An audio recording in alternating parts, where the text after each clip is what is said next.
আজকে আমার গাঁও মা মনসার পুজো হয়ে আছে। অনিল অধিকারী দাদা আছে, মা মনসার পাশালি কীর্তন করবে। অটিগুনা মুইও পাশালি কীর্তন শোনার জন্য যে আসুন। পাশালি কীর্তন শোনা মানে মোর মেইন উদ্দেশ্য হল পাশালি কীর্তন ভিডিও বানিয়া তোমরা সবাই যাতে মোর এই ভিডিও জড়িয়ে অনিল অধিকারী দাদার পাশালি কীর্তনগুলো উপভোগ করির পান। অল্প পাশতে মুই মা মনসা বাড়ির যাবান। মা মনসার কীর্তন ইতিমধ্যে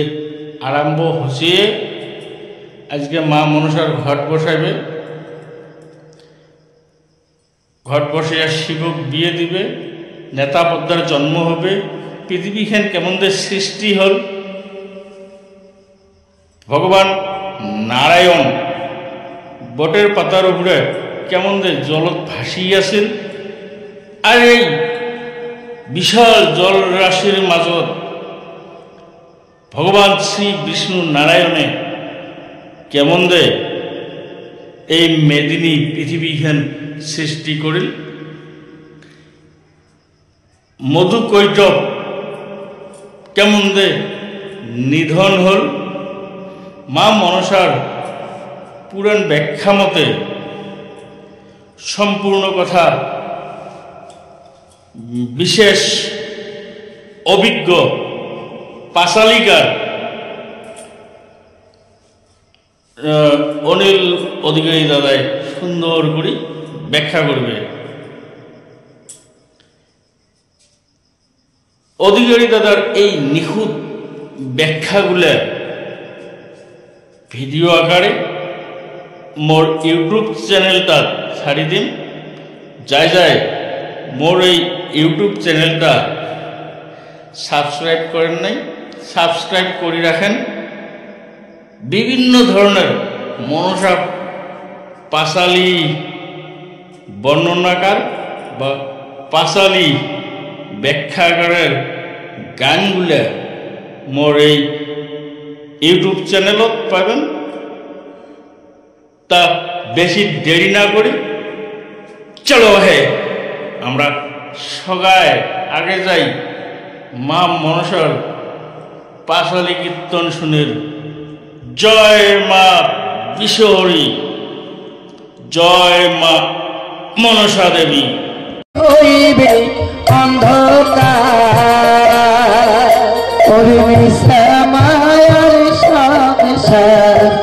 সগুঞ্জিলে সগি হইবে অন্ধকার।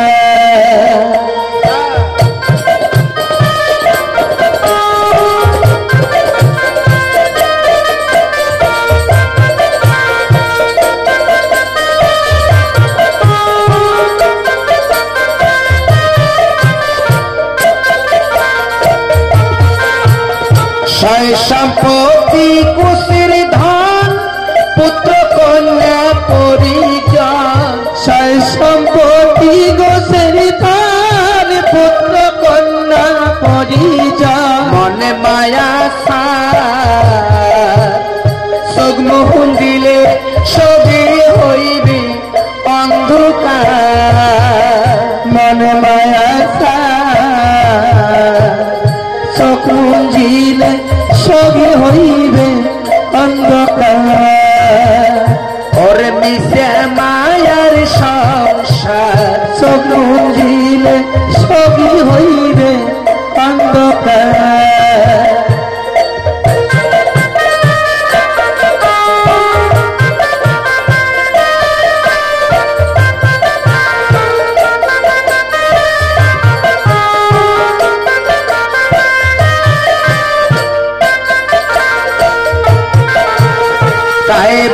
আপন কায়বা পর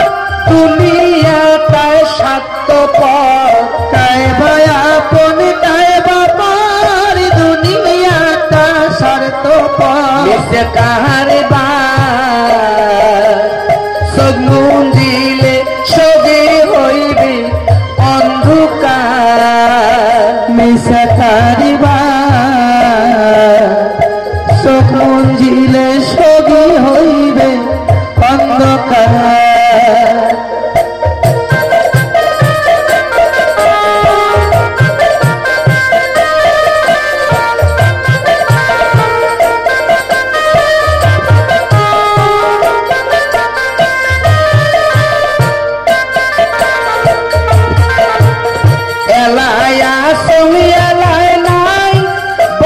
বাড়ি ভাই অস্থায় এলায় আসমি এলায় নাই বসতি বাড়ি ভাই অস্থায় মনে গুরুধর চোখ মুকুঞ্জিলে সবে হইবে অন্ধকার মনে গুরুধর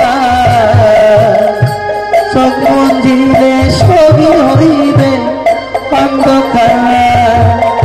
ওরে মিশে মায়ার সংসার চোখ মুঞ্জিলে সবে হইবে অন্ধকার মিশে মায়ার সংসার চোখ মুঞ্জিলে সবে হইবে অন্ধকার আয় ভগবান শুনিয়ালো মৎস্যবাণী বলিল শনে কমুনি সর্ব কথা কহি শুনো তত্ত্বে মুনিব সর্ব কথা কহি শুনো তত্ত্বে তবে যে রূপে নিরঞ্জন সৃষ্টি করিল রচন শুনো তাহা কহিয়া কষিতে ওই না শোন তাহা কহিয়া কষিতে আয় মুনি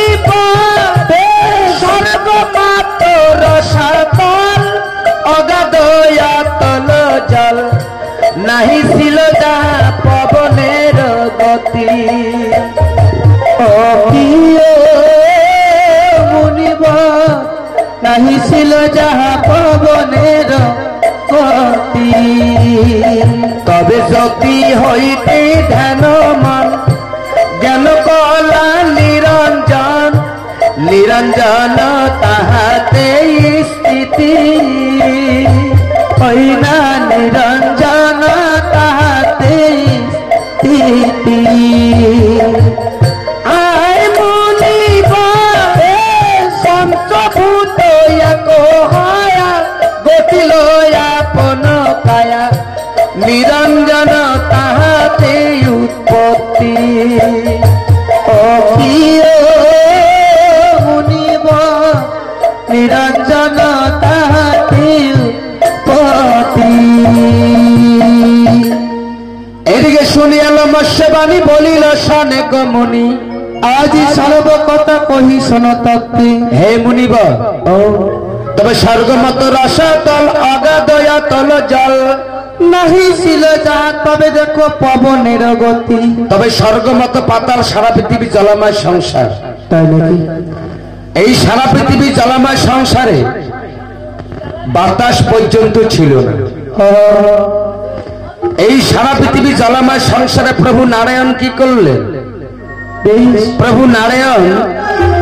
একটি প্রদীপের মতো করে সারা পৃথিবী জলময় সংসারে ভাসতে লাগলেন এইদিকে প্রভু নারায়ণ সারা পৃথিবী জলময় সংসারে একটি প্রদীপের মতো করে ভাসতে ভাসতে কি হলো পঞ্চবত এক হইয়া গতিল আপন কায়া ওই নিরঞ্জন প্রভু আমার তাহাতে উৎপত্তি প্রভু কি করলেন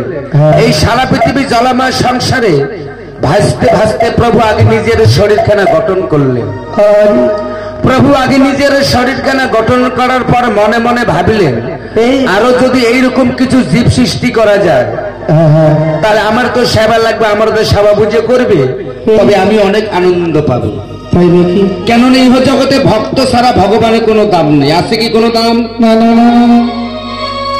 ইহ জগতে যদি ভক্তই না থাকে ভগবান থেকে কোনো দাম নাই তবে মুনিবর আজ যখন প্রভু মন করেছে কিছু সৃষ্টি হতে হবে অবশ্যই এদিকে প্রভু নারায়ণ কিভাবে সৃষ্টি করতে লাগলেন এদিকে প্রভু যে কল্পনা করি পাপি লহন মায়া আমার প্রভু যে কল্পনা করি পাপি লহন মায়া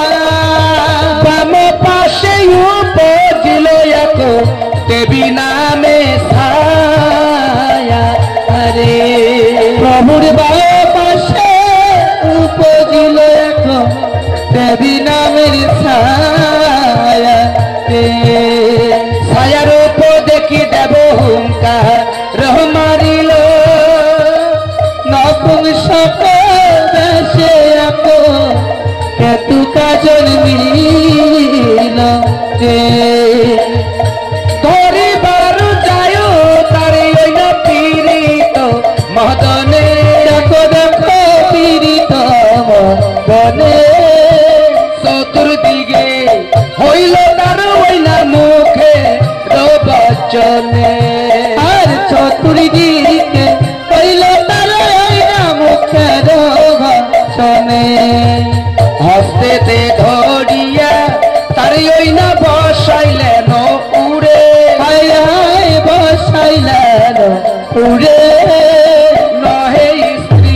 পুরুষ নহে অখ শরীরে আর নহে স্ত্রী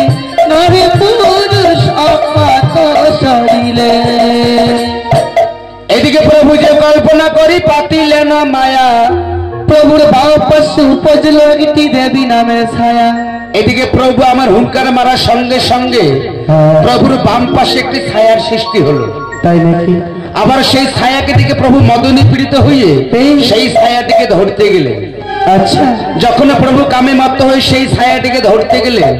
আবার সেই ছায়াটি চতুর্পাশ দিয়ে কথা বাড়িতে লাগলেন তাই নাকি তবে প্রভু এরূপ দর্শন করে কি করলেন